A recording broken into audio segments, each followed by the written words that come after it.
I think I'm in the zone now. My script is ready. I'm going to do it this year. My sense of patriotism is very hard-coded. I wouldn't go to a village in search of a girl to get married. If you'd asked me to climb a mountain, I would have said, yeah, why not? Because I've not done it before. So for someone who wanted to become a doctor, you've spent over a quarter century in the film industry. Right. What is that headspace like? Life doesn't pan out the way you expect it to always. It teaches you something that, it taught with the fact that I couldn't, that my dad didn't want me to be a doctor and he wanted me to sign up for a business program, etc. I was initially angry, but then later on it taught me to be able to enjoy whatever I'm doing and to still do it well. And so it's like a jack of all trades in a sense. So. Okay, so let's go back to another mind space. What was it like when you get your first film and you're pitted opposite two huge stars like Rajinikanth and Mammootty? It was just fun for me. I mean, You weren't nervous at all? No, not at all. Okay. Because I was doing some ads while I was at college, and I was doing it for pocket money. And I was doing it to, because my dad used to give me like $10 a day. So, and I used to get about like, I think 5,000 rupees a day for an ad, for a commercial. So that was a lot of money to splurge with friends. Right. I suddenly realized that I think at some point that if you'd asked me to climb a mountain, I would have said, yeah, why not? Because I've not done it before. So when Mani called me, after, I think he saw some of the ads. I actually haven't asked him yet as to. You still haven't asked him? No, it doesn't matter. I was there. So he called me and I went. And they did a screen test, like an audition with Santosh was there. Which was the scene? The Achamille, Achamin Badille, that part in Talabadi.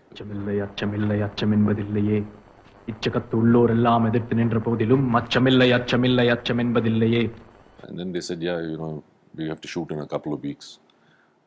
So I didn't expect that actually. So I told him, I said, I haven't told my dad yet, so you'll have to come home and ask my dad. Well, I stayed out of college, I was 20 years old. So he actually came home and asked my dad permission and tried to convince him. Reluctantly, my dad said yes, and then we started Talabadi. And then, before we went to shoot, he said, you're acting against two big superstars, Mammootty and Rajni sir. So, and there are a lot of fine actors around. So, you have to be able to. I said, yeah, no problem. I just went and did it. So did it come easily, this part? Because commercials are just 30 seconds, whereas here it's learning lines. Actually, I don't even think about, even when I was doing commercials then, I just kind of understood what they wanted out of it and I just did it. With filmmaking, of course, I was very curious about, why the camera was placed in a particular way, why the lights were placed in a particular way, why did I have to stand on the left of camera or the right of camera, because I was totally new to. Right. So those were the questions that I was asking Mani or Santosh at that time. And my focus only on that. Okay. My focus not on the acting.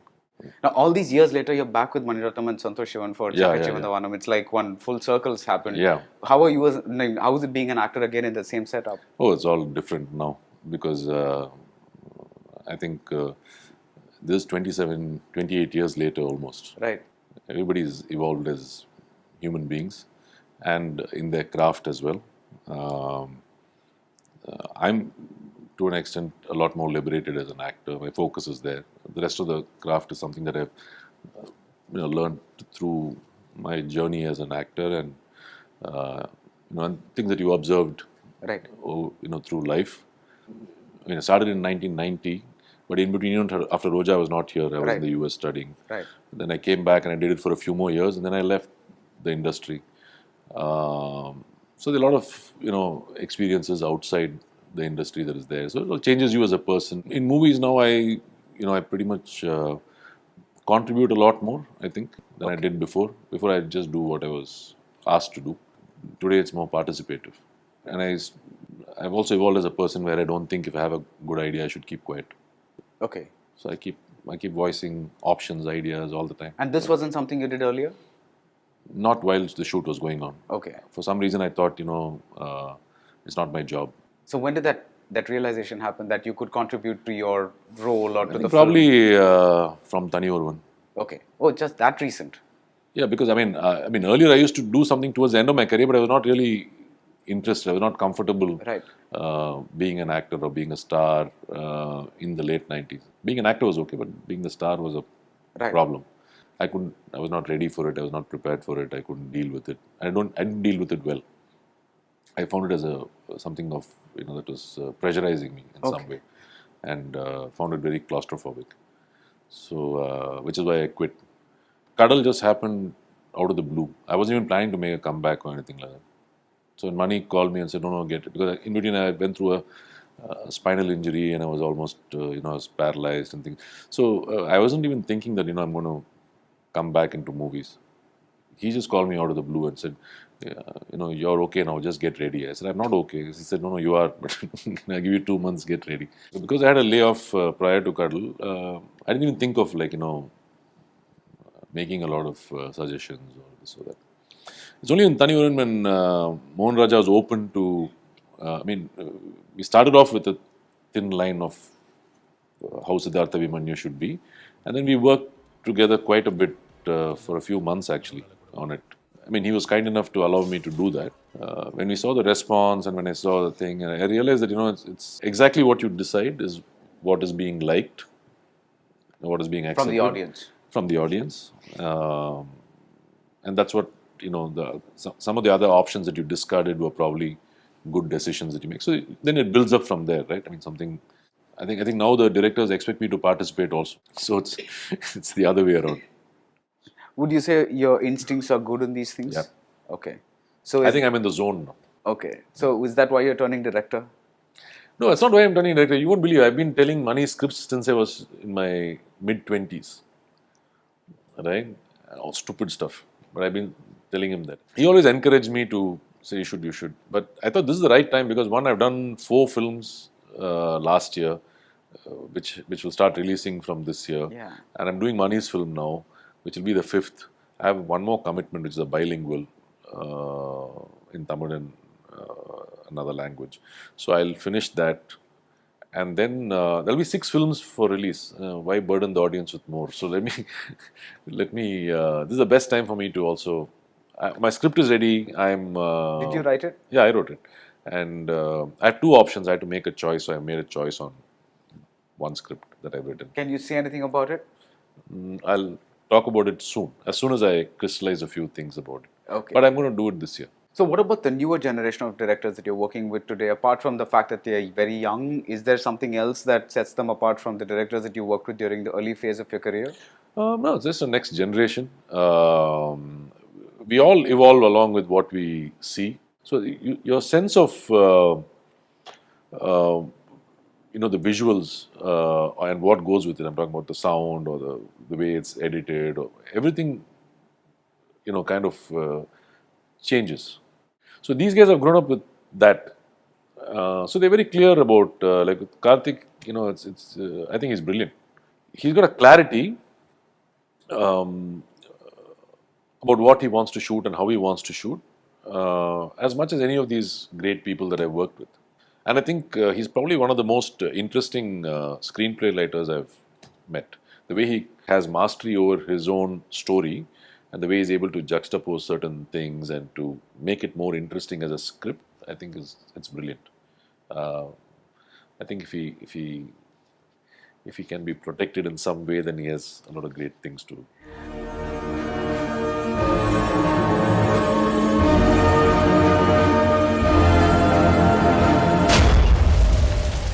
You mentioned how that the personal experiences had, influenced your performance.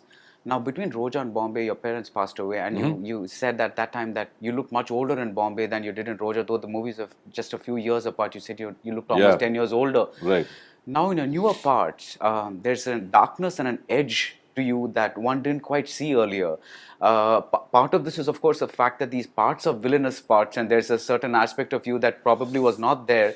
But is there something else? The fact that you went through your paralysis, No, the darkness actually comes with the ability to look at it and say it's interesting. Okay. The darkness does not come because there is darkness inside. I mean, the fact that I actually told Mohan Raja at that time, I said, I'm actually looking for a part, not to play the conventional villain, which is not what I want to do.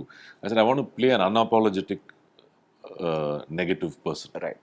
So I wanted to justify and internalize that part of it, and the fact that I'm searching for something like that, a role like that, actually is further liberating, because you know that you can do it, or even something like a small film, like an indie film like Dear Dad or whatever that we Right. did. That is also liberating for me, because I had a lot of mental reluctance to get there. It's about a parent who comes out of the closet Right. and admits to his sexuality, right, to his kid. I thought it was quite interesting as a story, but I didn't have the guts to do it, to be honest. And when I realized that I didn't have the guts to do it, I just called up and said yes. Okay. I realized that I was shying away because I didn't have the. It was my own. It was Arvind as a person who had certain reservations About playing a gay character. about, yeah, not playing. It's not about playing a gay character. It's about whether I could actually mouth those lines with conviction. Okay. Okay.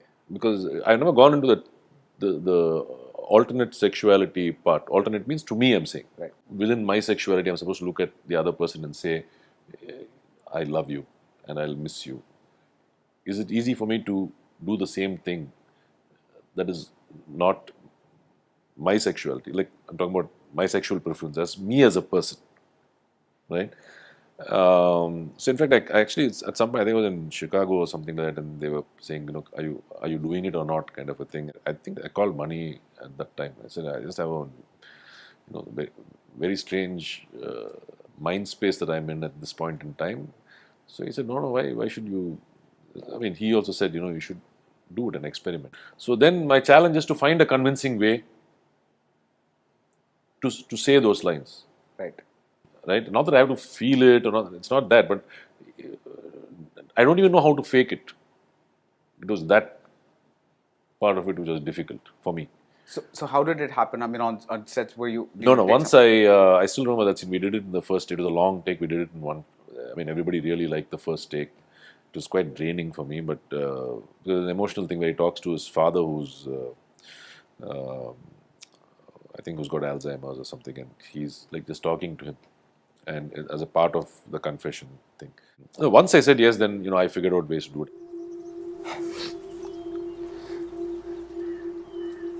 I'm gay. And I keep, always propagating the fact that me personally and me as an actor are different. Then why am I mixing this up? That Personal because decision or you can personal bring preference, people's why is that easy and why is this difficult? One is a crime, one is not. Yeah. Or maybe in some countries it is. But it's love at the end of the day, and you should be able to express it. While acting in Roja, did you ever get the inkling that it would be such a national sensation? Not at all. Okay. It was just another movie. Yeah, and just because I'm not from the movies, or not that I wanted to be a star, I was just enjoying the experience of it, and I knew that we were doing something really nice and interesting. I didn't even understand the economics of what was going to happen or what could happen, etc. I have a question about your Rishi character in Roja. Now, I've always felt one thing a little odd about that film, which is like this guy who's kidnapped, and when this Kashmiri terrorist sets the national flag on fire, he kind of jumps on the fire and tries to extinguish it. And when I asked Maniratnam in the book about why Rishi does that, because I would think that this character would be a little clever enough to kind of not want to incite the terrorist in such an obvious manner. But Maniratnam said something very interesting. He said this character's way of saying "fuck you" to the terrorist. How did you see that? I loved that scene. Okay. I felt it because my dad was a part of the freedom movement towards the end. We would watch the Republic Day parade. There would be a sense of patriotism and things like that. And he has helped a lot of people during the riots that partition, the riots that followed, or pre-partition or post-partition riots and things like that, and in Calcutta. And so there were a lot of people who would come and fill me with stories of how they were saved by him, and it was like that. So it was very inspiring to me, and so my sense of patriotism was very hard-coded at that time. So when this scene came, I just loved it. I thought this is what I would have done also. Which is the closest to you, the character that you played that's closest to you in real life? I think there's a bit of me in everything. Okay. Even Siddhartha Abhimanyu. Yeah, sure. Okay. Maybe his confidence or his attitude or whatever it is. Okay. But actually, now I separate the two in a lot of ways. I don't try to think like how I would think in that character. I kind of internalize the character so much that I do things very differently from how I would do it. Right, but I'm talking about something like you read the script and you said, "Oh my God, this is just me." You know that has that No. ever happened? Never. Never. Not even with Roja or whatever. No, it is. never. Okay. All right. Okay. I wouldn't go to a village in search of a girl to get married. Not that it's a bad thing, but I'm just saying. When you did Roja, the Kashmir issue was going on for some time. Mm-hmm. But when you did Bombay, the nation was still very raw from the riots, and it was a fairly new thing that had happened. Yeah. Did that make a difference in the way the two movies were, you approached the two movies, or the way you felt when you were, doing those two films? No, I'll just be very honest with you. I was studying overseas and I had to come back because my mom was diagnosed with cancer and she was terminally ill. It's not like the prognosis was good. So I came back to spend time with her in a hospital. And she passed away. And then in a few months, my dad also passed away. Then I went back to my office, our family business, whatever. I went back to my office. I couldn't sit in the office because it was a very directionless period for me. Because I was the only child, and both my parents, or I just had a dog at home and a lovely gentleman who was cooking for me, who had been with me, from my childhood. So these were the only two people there, and I couldn't step out of the house because I didn't know how to deal with the fame that Roja had brought in. So I didn't like the attention that I got. So it was so I had to sit at home, and I had to be at the office. It was not a space that I was comfortable with. So I knew that if I actually went and did Bombay, and I wasn't thinking of, the riots that had just happened. It was a very personal choice for me. If I could do a film like Bombay with money, and he knew where I was coming from. So in Bombay, actually, when I was not, and it was a lot of, especially the second half was a lot of grungy kind of work. There would be things burning, and there would be fire, and there would be a lot of chaos, a lot of artists, a lot of things that are happening, and the emotion was there. And it would be early mornings to late nights, and there was no time to think. And that was much needed for me in my personal space at that time. And when I was not acting, and it's not like today where you're going and sitting in a caravan or whatever it is. If I was not acting, I would have to go and do junior artist management at the background, or set the props right, or that's what he made me do. I don't know why he made me do it, but he made me do it, and it just helped me get over that time in my life. Okay. Let's talk about your films that you did, the first films that you did in Malayalam, Telugu and Hindi, which is Daddy, Maunam and Satran Ke Sapne. Yeah. How was it like, going to a different language? Because you just weren't this, I want to become an actor. I never thought of all that. I did Daddy because Santosh was there. Okay. Yeah, it was his production. His brother Sangeet was directing it. Right. And he said, Arvind, will you do my film? I said, yeah, I'll do it. We finished the film, I think, in 18 days. Okay. Which means like we would start early morning, we'd go till 1 in the night.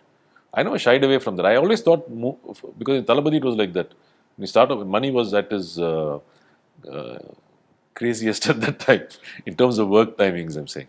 So my first day of shoot started at 2 in the morning or something, went on the whole day, went on till the next night, and it was like that. So I thought, okay, maybe everybody works like that. But that was a great learning for me, because I never shy away from, even at, when we were setting up all the global businesses and all that, I used to work 18 hours a day, and never felt like tiring. Just, you think that's how you should work. And picking up languages and all came easy? No, I have a learning disability for languages. Okay. So I don't like speaking other languages. But it didn't bother me then, but it bothers me now. In a sense that, see, even, for example, I did a film called Bombay, and then it was a national hit again. And the next film that I signed up was with Baradwaj. Right. In Malayalam. It was not even a Tamil film. Right. So a lot of people I remember coming and telling me, what is wrong with you? You should do Hindi, you should do this. I said, why? I like the story, I want to do this. And I want to work with Baradwaj. I think I was just curious about learning from people that I've heard great things about, like Bharathan or anybody else, and Santosh or Sangeet. I just like to, Balu Mahendra sir. So I wanted to just learn at that time, not acting. Right. I wanted to learn the craft and what they do different and why they make certain choices or things like that. So Devaragam also had Sridevi in it. Yes. What was it like working with someone like that? Did you pick up something from the way she performed or the way she approached her role? Or No, it's difficult to pick up anything from her in the sense that I've seen her when I was as a child. I watched Padinaru Vaidinle to different movies. You've always seen her from Moonram Pirai to Varve Mayam to everything else. That's what Right. any Tamil films that I saw had her in it, right? And it's a part of your life in a sense when you grew up with all these. right. So when I went to act with her, it was I was just in awe of her ability to transform. You could hardly hear her speak. She'd be very quiet. Not like she was a very flamboyant person between the shots and all that. But the moment the camera would come on, there would be like something, extraordinary. It would surprise you each time because you never get to see it in a pre take scenario. You never get to see that side of her at all. So when this used to happen, it used to be like such a pleasure to watch and enjoy. Nothing to learn. You can't duplicate that. One of your early films was also this rural drama called Talat. So considering the fact that you didn't plan your other films as well, are you going to say, no, I wasn't trying to get to the BNC centers? I didn't even know what BNC Center, market, economics and all was. Everybody was saying that, oh, he's such a, I mean, during Roja, after Roja was very yuppie and very whatever kind of a thing. And so I thought, why should I not do this? I'll do this. So most of my decisions are based on that. Okay. So why not? I mean, it's somewhere I think there's, just prove everybody wrong kind of a thing. And I can shoot myself in the foot doing that. But what was that experience like? It was an experience. So an experience is meant to be different. Okay. It's not meant to be successful or it's not meant to be all that. It's meant to be an experience where you learn something. So that's also the film where you did very hardcore commercial things like dancing and all that, right? Yeah. I mean, what was that like? I always thought of myself as a good dancer in those days. Okay. Because I used to dance for my school in Don Bosco and we used to win cultural events. The only thing is I just lost interest in dancing. When I look back, it's not that I was a great dancer, but I thought I was good and I thought I could manage. I remember in Roja also when I met Sundaram Master for the first time, he said, in the particular dance, I don't know, something he said. And I said, yeah, Master, no problem, I'm a very good dancer. I told him, this is the first thing I told him. So he said, paakalam, he said.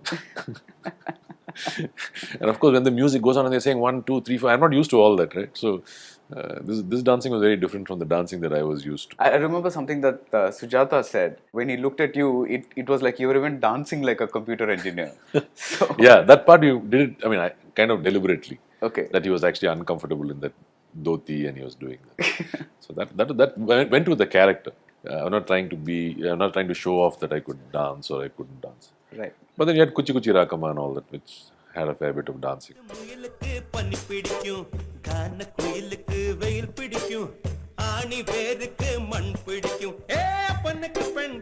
Have you seen your older films recently and, like reacted to them in a very different way than... No. The only chance that I get to see some of the films is like Roja and Bombay, which are still interesting today. So, Okay. But when I see the films, mostly I just remember the incidents that happened before, the incidents that happened during the thing, what we actually planned and what we can't. Okay. So those are like, it's more like memories rather than analyzing. But I can still see it. Is there a film that was the easiest for you to do or the film that was most difficult to do? Would you kind of... The easiest is probably the most difficult. Okay. If you know what I mean. I mean, if it's a characterization that is complex, if there's a lot of work that is involved, whatever, then it's easy because you have direction. It's always a problem when you don't have that. Okay. When there's nothing pushing you is when you will fail. Okay. So either you, as an actor, what you start doing is then you start indulging. Right. You forget the meter because you are bored with what you're doing. Right. It's only that. So you have to curtail that and make sure that you're sincere to what is required. It's not about what you're capable of. It's not an exhibition. So is there a philosophy that you have? Yeah, I think a lot of these choices that you're kind of finding it, I don't know, finding it humorous or finding it intriguing. I'm finding it intriguing, yeah, not humorous. It's like, I think it comes from what I think about life in a sense. So, and I just feel you're born, you're going to die, right? I don't believe in, like, a lot of people are here say, it's my legacy and this is my thing. Nobody's going to remember you. I'm saying there are far greater people who impacted the world who people forget and move on. So I'm not working towards what happens after I die. It doesn't make sense. So I'm just trying to do things that are interesting for me, make choices that will make me learn something, whatever. I'm not trying to be even a better person in the sense. I mean, I'm not doing these things to be a better. I do other things, but I'm saying I'm not doing this to.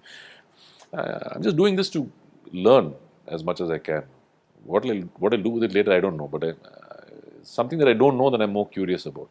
I think I need challenges in my life. So in the next 3 to 4 years, I'll do as much as I can. What happens after that?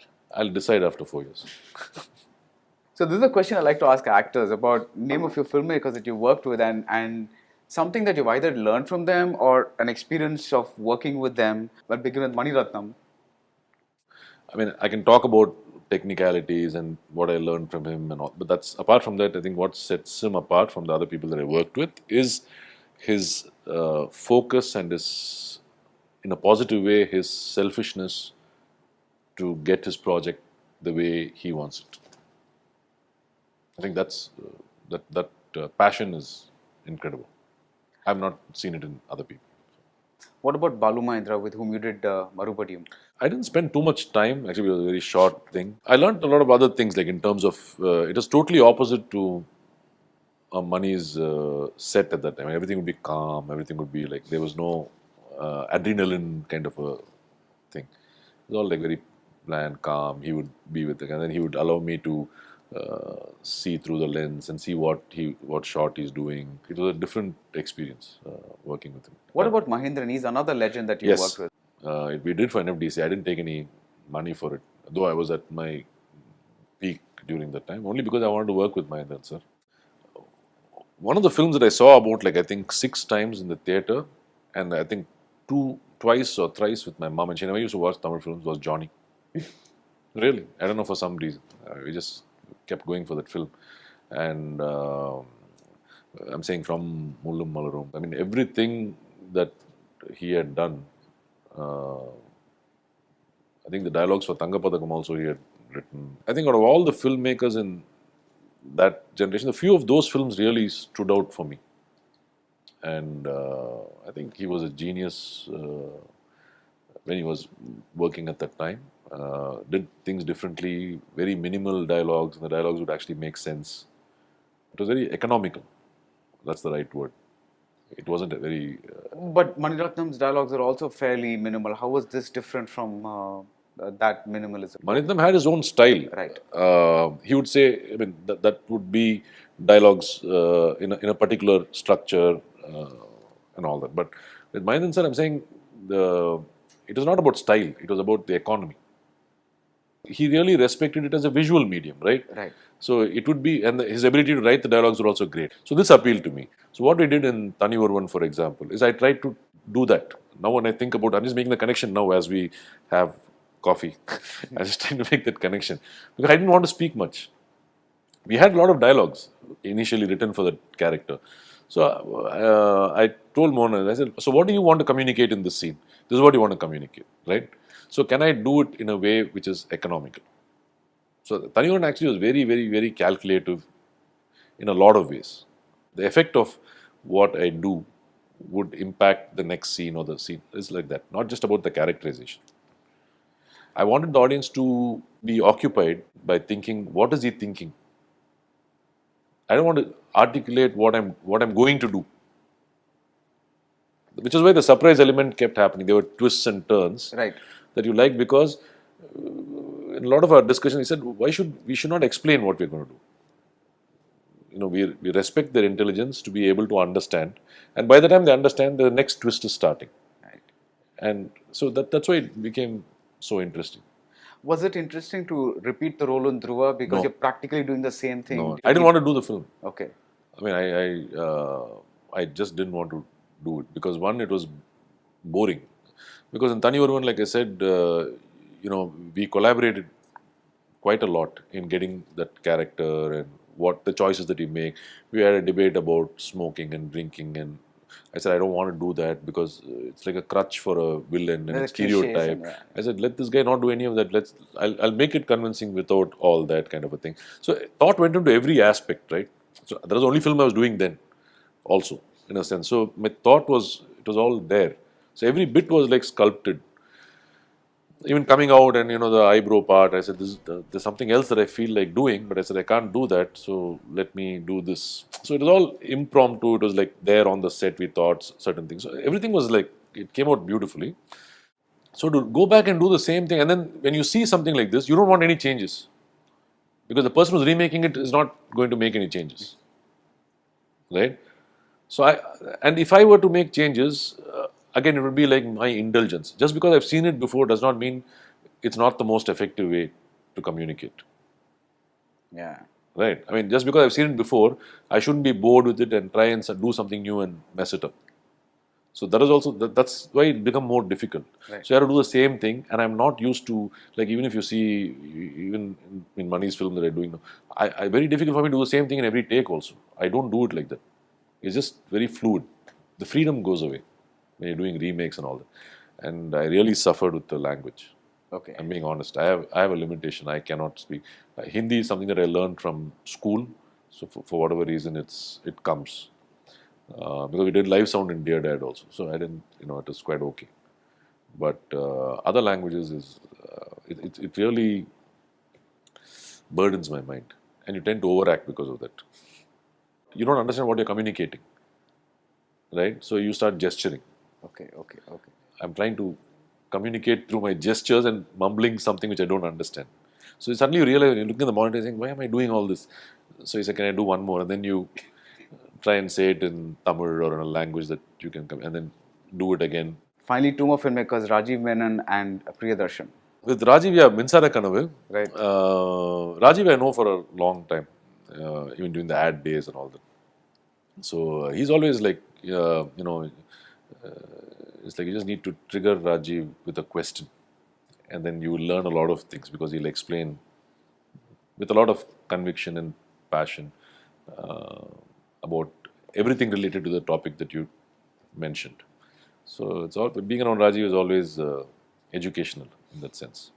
Priyan, I think that time he had with Ravi K and Sabu and all that. I think more that I took back from that was more of the colors and the visual sense that he had, and his ability to be clear about what he was doing. So to be cut to cut, and there would not be much wastage and things like that. So all these learnings over the years, one would think will find their way into your product you're making. No, all these are just inputs. Finally, I'll discard a lot of them and I'll have my own and whatever it is. The choices that I make finally. You seem very confident about this fact that... Yeah, I mean, just like I was confident about going in front of Rajni sir. Today I will think like 100 times, or I would be, kind of nervous to be in a situation like that. More than at least then. I'm saying then I didn't. So it's like that. It's like anything new, you always... I know it's new. I know in my head that I've seen my film. Right. I've already cut my film. I've already seen the performances, all that. Now to execute it is the thing. I'm confident I'll do it. All the best. Thanks.